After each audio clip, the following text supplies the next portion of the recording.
So I have not been live in, I think it's something like 6 months, maybe. And if you've been following my journey, then you'll know that I relocated to Ireland in March, the day after my birthday. And I was in Ireland for a lot of last year as well, but I was kind of just traveling around as opposed to staying in one place. And so, hey Paige. And so I relocated about must be like 4 months ago now actually, and have just been really settling in here. And if you want to shake up your vibe, if you want to shake up your frequency, move to another country. Page, this is so so tuned into you. If you want to just shake things up, move to another country, because it really challenges your body to sync up with all of the different energies, all the different frequencies that are there, all of the, the rocks and the flora and the fauna and all of that. It really asks something of, of your body that you're not used to doing. And I think it's different from traveling. Hey, Christina. It's different from traveling, in that when you're traveling, that you're on the move. You're not like actually psychologically and physically relocating permanently. And so it probably has taken me till about right now to really anchor in. And I never at any point doubted that I'd made the wrong choice or anything like that. I always knew that this was such a deep soul calling to move here. And I could write a book. I could write several books about just the connection that I have with this land. It makes me emotional, just even when I start to talk about it. But yeah, it's just it runs so deep, and it was still challenging at times just to land here. And just it's all those little things of like when you move house as well, it's like things are all in a different place and you're using so much more of your memory and your muscles just to like remember, like, oh yeah, this is where I put this now, or trying to remember where different places are and all of that kind of stuff that just shifts when you move location. So I'm feeling so much more grounded now, and especially the last like week, 2 weeks, some things just clicked, and it's like I'm like, okay, I'm here now, like I'm properly here kind of thing. So so I just wanted to do alive and talk a little bit about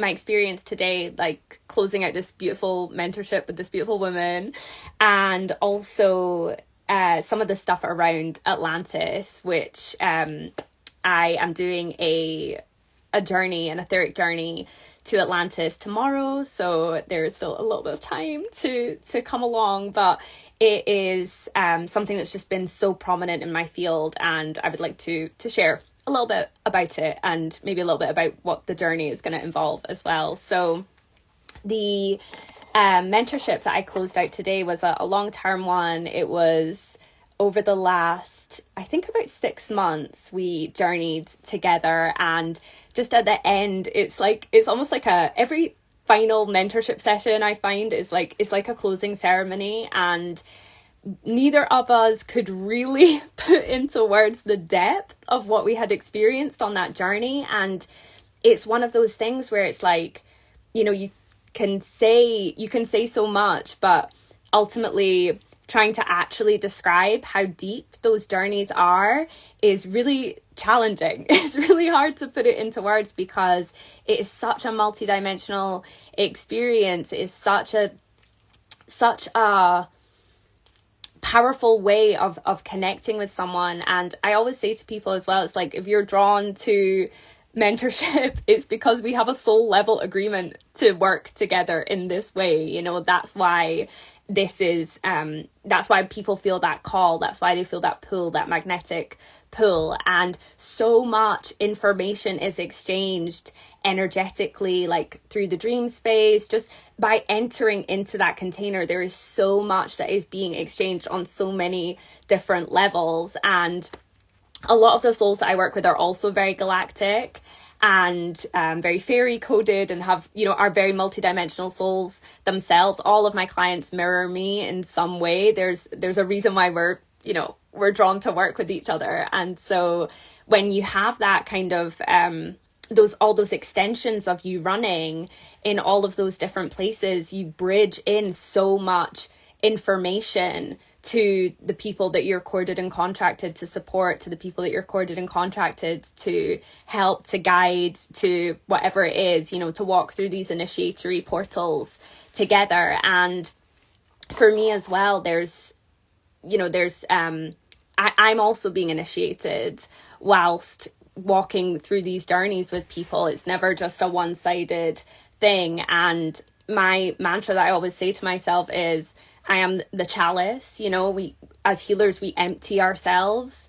We continually purify and purge ourselves so that we can be these clear vessels for these divine frequencies to move through, to operate through. And so there's always this dance or this sort of exchange of energies that is happening. It's never a one-sided thing. Our clients always have codes for us as well. You know, it's a beautiful reciprocal exchange that is happening. And so, yeah, it was just such a beautiful end to, and you know, these containers never really end. They end in a way, right? But it was a beautiful closing ceremony to the work that we had done together over those 6 months, and just witnessing the growth that these women experience within these containers is phenomenal and blows my mind every single time. Like every single time I'm like, wow, holy fuck. we really walked through these portals together, you know. So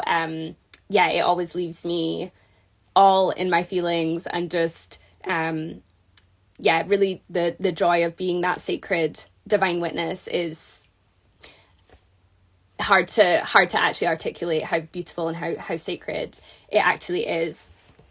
So I am going to move on to talking about Atlantis. And if you've just joined the live, because I see some other people have joined, I am running an etheric journey to Atlantis on it's tomorrow on the 10th of July at 7:30 UK Ireland time. And it is something that has been coming through me for a while. I think a good 3-4 months ago, I was like, oh, I need to do this journey to Atlantis. Like, I need to share this and hold space for this.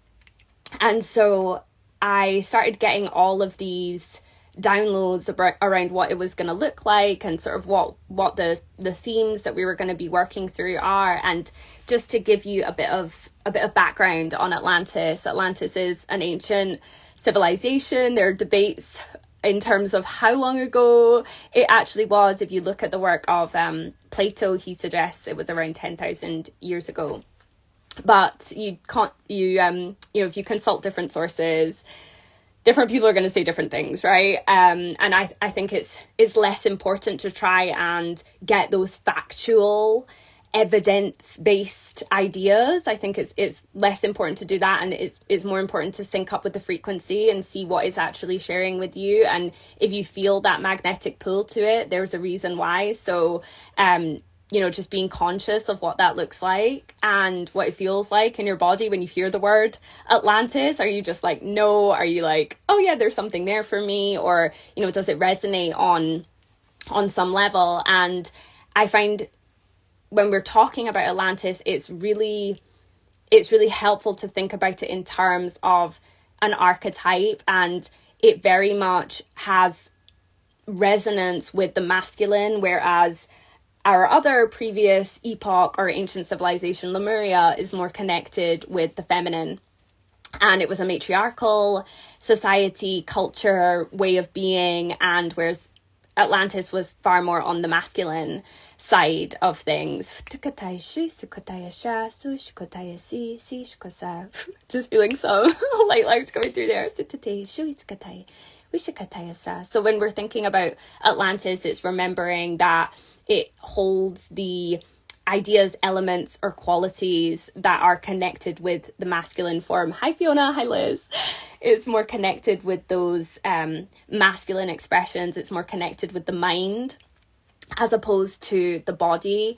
And when we look at Western esoterica, the work of Helena Blavatsky, Rudolf Steiner, they all talk about Atlantis as being the development of the I, or the individual, the unique way that our soul has its own way of being outside of the collective, whereas Lemuria was much more tribal. It was much more synced up with like a group energy or a group sort of field. It was like everybody kind of thought, there were still obviously individual souls, but it's like you kind of thought in this group mind kind of way, as opposed to on a more individual level. And with Atlantis, we really started to develop our I. We started to develop our individual sense of the world, which if you think about it is more, that's a more masculine concept, is like the individuality, whereas the feminine is more on the collective stream of consciousness. And so when we think about Atlantis, it's really tuning into that field and recognizing that it's about the mind, it's about the individual, it's about the development of the higher psychic senses, as opposed to the more body based ways of feeling through the world. It's more about those higher cosmic frequencies. So is Lemuria in its own way. Lemuria is very Venusian and Pleiadian, but again, those are more feminine, whereas the frequencies and impulses that were being seeded on the earth at that time during Atlantis were of that more masculine nature. And one thing that I'm going to be covering more in the journey is about something that was shared to me in a transmission, which was, it was called New Atlantis. And I haven't checked if anybody else is talking about this in the same way. They probably are, but you're not always connected with those particular people. But I have a feeling there's definitely others who are obviously tapping into this grid and pulling information through it as well. Although I can't point to, exactly where they are. But I started receiving these transmissions around New Atlantis, and it's this grid, this sort of higher frequency grid, which contains all of the energies and structures and like etheric architecture of the golden age of Atlantis, rather than its fall. Because if you know anything about Atlantis, you'll know that it had an arc, it had this rise where it shifted into these higher fields, and then it had a fall where the land mass actually sank. And there are different areas which are considered remnants of Atlantis. So Ireland is one of them. Different islands of the Caribbean also hold that energy. Parts of America very much hold that frequency as well. Different parts of the world have retained that Atlantean grid. West Africa, Egypt as well are ones that have retained that Atlantean grid. And so when we are connecting with New Atlantis, it's connecting with all of those golden age themes. So all of those masculine leadership qualities, which are really, really positive. It's less about the more negative aspects of the masculine and of patriarchy, and it's more about the higher forms, leadership, assertiveness, being able to really speak your truth in a way that is loving and compassionate, and a way that actually creates and shapes more for the world, rather than being of that extractive kind of quality, which can also be very masculine, that sort of colonial way of being in the world. The New Atlantis grid is all about the collective level leadership and these more higher forms of the masculine quality. So I am just going to share a bit of light language because I can feel it building right here. And if you guys have any questions or comments, I know some of you guys on this call are really connected to Atlantis as well. Liz, I know you are. I think that came through in our first connection together. Yes, so the healing masculine energies, absolutely. And when I witnessed this grid anchoring, I'd had this really strong call to go to the ocean. And I'm in County Clare, which is on the coast of Ireland anyway, but I'm about an hour from the actual beach. So I had this really strong call and I was like, I have to go to the ocean. And I drove out there and I witnessed some of the most beautiful, like profound grid work that I have ever seen. And I've done a lot of grid work over the years. I've had lots of amazing experiences with land mediumship, and you know, that's just it's just part of my life, right? But when I was at that ocean, I was like just floored by the visions I was seeing of this new Atlantis grid anchoring these like crystalline cities. And I feel like as well, cities to me are of a much more masculine kind of quality, whereas like, you know, like the country and like the rural kind of energy is very like, it's more feminine, you know, the masculine is all about structure. And so it made sense to me that it was coming through as like in a city. That's how it was kind of showing itself, as like this crystalline city frequency. And it was just anchoring into the ocean. And what was happening was this disconnection, like these old Atlantean grids were dissolving and crumbling and being disconnected from that moon grid as well. And by those crumbling and dissolving, all of this beautiful higher architecture was able to come through. So it was just the most stunning, like stunning vision. So yeah, very much about those healed masculine energies, as opposed to the, you know, many of the lower expressions of that energy that we are seeing on the planet right now, exemplified so perfectly with people like Trump and Musk, you know, these people that are working with those AI technologies and taking them to the, you know, utmost extreme polarity of what they can actually, you know, manifest into. And that as well is a very masculine expression, is technology and the way that we work with different technologies. The feminine is internal, the masculine is external. And so technology itself is seen as an expression of the divine. It can be an expression of the divine masculine. It can also be an expression of the fallen masculine. And that's exactly what happened with Atlantis. And the fall there was this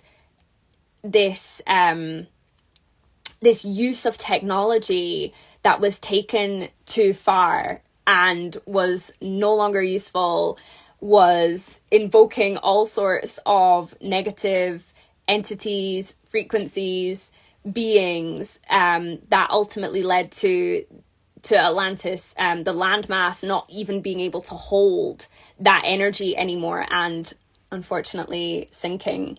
And I shared on my stories actually not that long ago, maybe the other week there, about this experience that I had when I was in Nicaragua, and I had this visceral experience of watching Atlantis sink, like from the perspective I was when I was there. And it was like devastating. Like I had to process all of the emotion. I was like crying. It was dark, and I decided to go for a walk along the beach at night, and it was like the dark waves of the ocean. It's like it was acted as this portal, and I could see the whole thing. I could see it crumbling. I could hear the songs that we were singing as the landmass was falling. It's like we were trying to hold the energies together, and sadly it sunk. And it was, yeah, very, very profound. That memory, it was so just so like of the body. It was so visceral. Hey Femi. So yeah.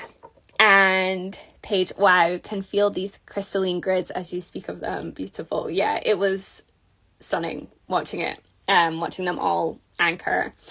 So yeah, so I'm just gonna share a little bit of light language, and do let me know if you have any other questions or comments. And Liz, dolphins, holding a lot of those codes for us. Yes. So me and Paige were literally saying the other day about the dolphins right now, the last couple of weeks. Oh my gosh, they have been so loud in the field.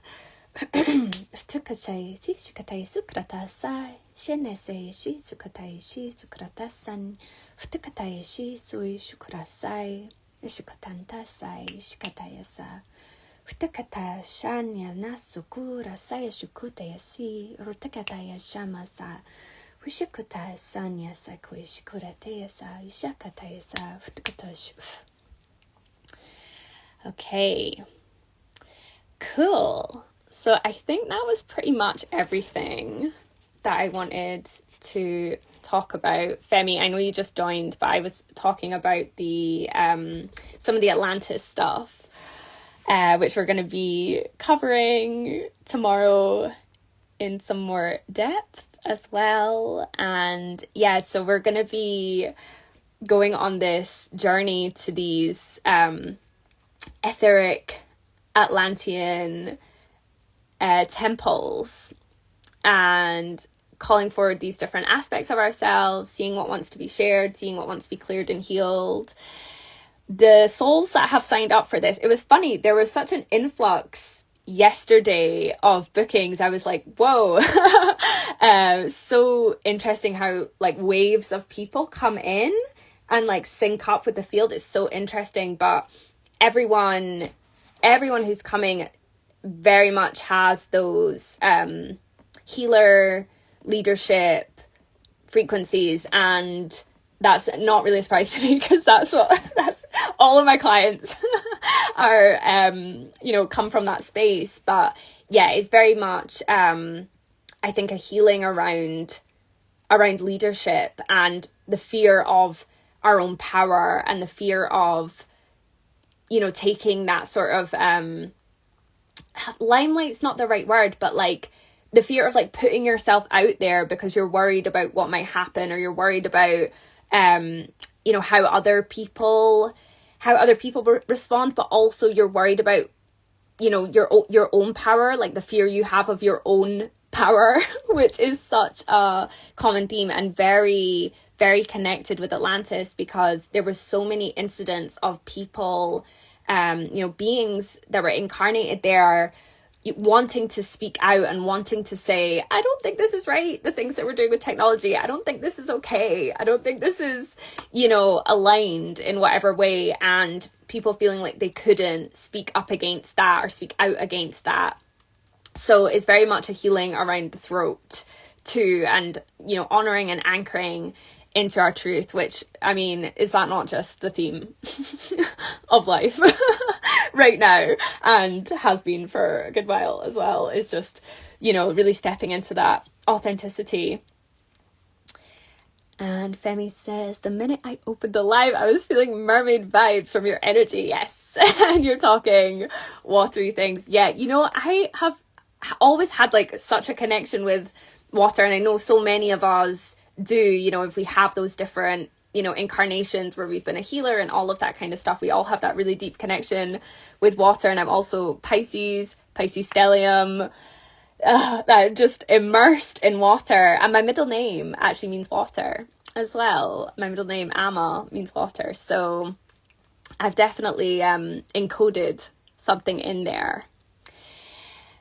So thank you all for showing up here in this space. It was nice to actually do a live again, because I haven't done one in must be at least 6 months, must be the end of last year.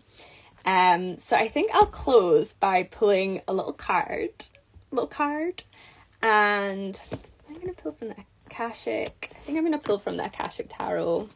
I love this one. If you don't have it and you like, doing that sort of Akashic record, past life stuff, it's just it's so rich. Like the deck is just, there's so much you can draw from it. I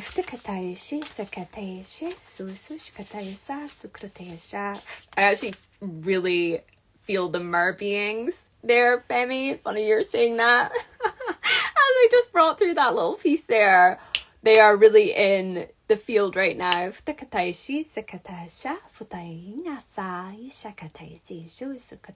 Yeah. And they're just saying as well, like, connect with the water. Like, if you're not programming your water, if you're not going and spending time near bodies of water with you were totally like tracking that energy there, Femi.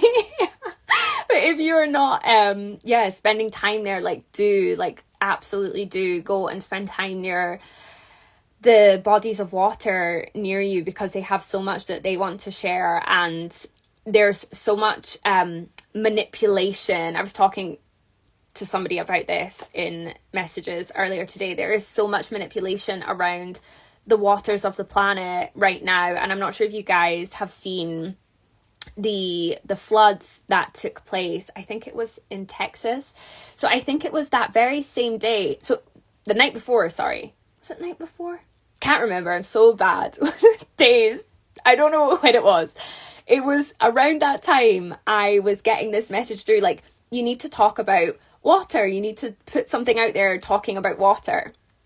And so a friend just gifted us a boat the other day. Oh my God. Amazing. Fiona, amazing. So I had got this message through about putting something out about connecting with water, like, just do it.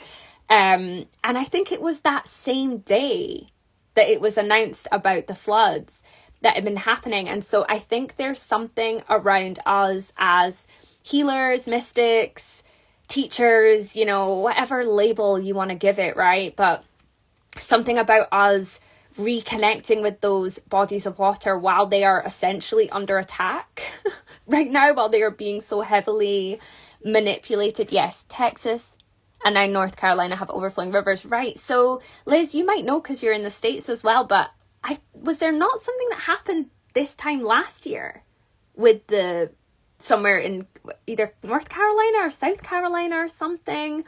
And I'm sure I remember seeing, like, it's out of character, right? Like, it's not normal for this for that area to have had floods. I couldn't tell you. I feel like it was last year sometime. It could be totally wrong. But yeah, I think it's interesting these messages are coming through around water while we're seeing such manipulation happening.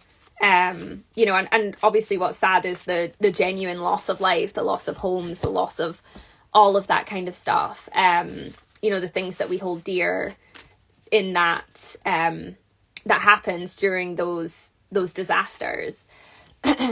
Same in Thailand, floods were crazy last year, so much happening. Yes, I remember that page. I remember that. Asheville, North Carolina was destroyed with flooding. Right, that was it. That must have been it. And was that last year, Liz? I feel like it was.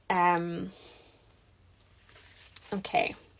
So I'm pulling a couple little cards. 3 wanted to come out.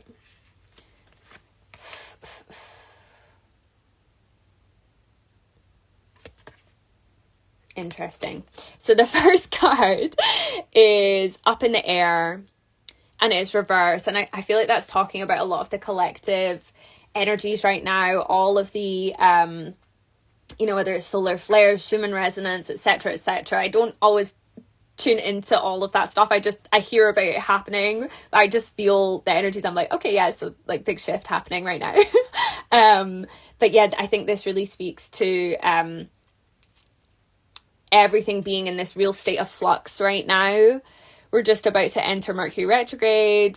There's a lot moving, and I always find this time of year is so potent. Like, whatever you believe about Lionsgate, whether you know, believe that that's real or not. I know that I think it was last year, there was a huge thing in the sort of spiritual communities. People were like, no, Lionsgate is fake, it's not real. And whatever you think about it, I think what's really undeniable about this time of year, this sort of July to August, that kind of wave, is that there's something really powerful that happens celestially. And every year around this time, you know, whether it's Syrian Gateway leading up to Lionsgate, leading up to that, you know, frame of time, there's so much in terms of galactic level activations that come through. And if you are someone that's galactically connected, often we're just like floored this time of year because there's just so much moving, there's so much happening. And so I think this speaks to, you know, up in the air is like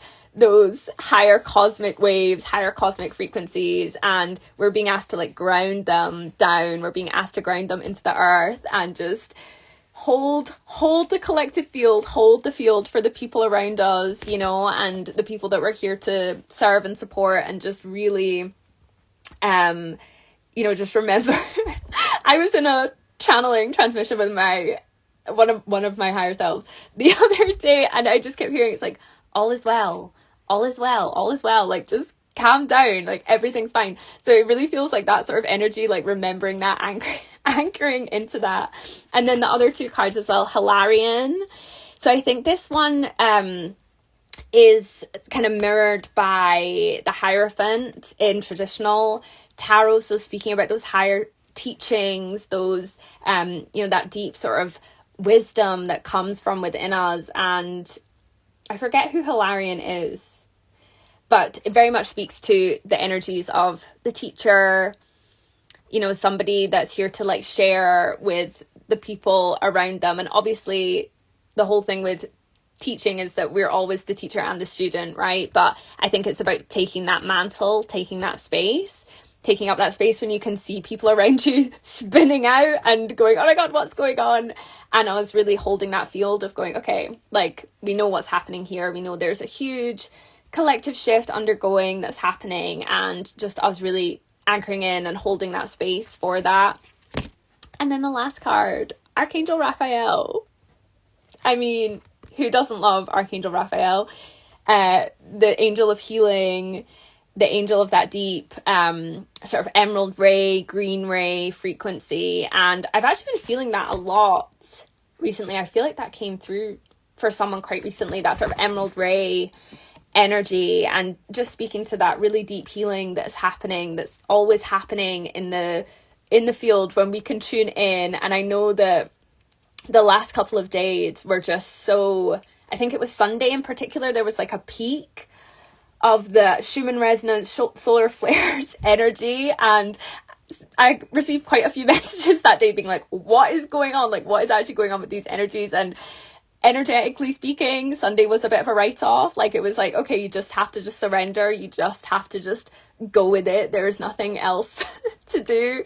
And so I think Archangel Raphael really reminding us that all of these bumps in the road that we go through, all of this, like the pressure, the build up, the what feels like almost like we're stuck or we're pushing against something, all of that is just serving as this deeper reminder that on the other side of that there is real deep transformation and healing. Always on the other side of the dark night of the soul, of the dark phases, is this beautiful lightness and transmutation of the densities. So yeah, I feel like he is coming through reminding us of that. It's funny because I'm like okay, I'm gonna go now, and then I just keep hearing, what, just pull another card, so I'm gonna pull another card, and then I'm actually gonna go. Yeah, okay, loving elementals, the fairies, connecting with nature, and yeah, also connecting with those elemental spirits. They are so wise. I was connecting with some sprites, fire sprites, the other day, and just the wisdom that they have, like just this beautiful energy that's just so devoid of story. You know, as humans, we get caught up in the story, we get caught up in the ego, and they are just so devoid of that. They're just so like to the point, like, okay, no, like this is how it is, and so here's some advice around this. And it's so like steady. It's like if you ever connect with like the rock people, like their messages are just so, it's almost like they just say one word and you're like all right. Like it has such like depth to it, but such simplicity. And I think that's such a great reminder in these times of coming back to what is simple, coming back to what is not all of the distractions. distractions are complicated, right? Like they're flashy and they're loud, but really the truth of everything is actually simple when we tune into it, when we actually sit with it. Everything is actually quite simple when you strip it back, when you strip back the stories, when you strip back the layers, then actually everything is quite simple. So I think that's me. So I hope you found this. I hope you found some information in this that was useful to you in some way, or something you can take away from it. And I'm sending you all so much love. Thank you for joining me. I'm looking forward to coming back to doing lives again. I've really missed it and I actually love it. Like, it's always nerve-wracking at the start, but then once you actually get into it, it's just so much fun. So yeah, thank you all so much for coming here and for sitting with me on this evening, and I'm sure I will speak to you all very soon, and much love. Take care. Goodbye.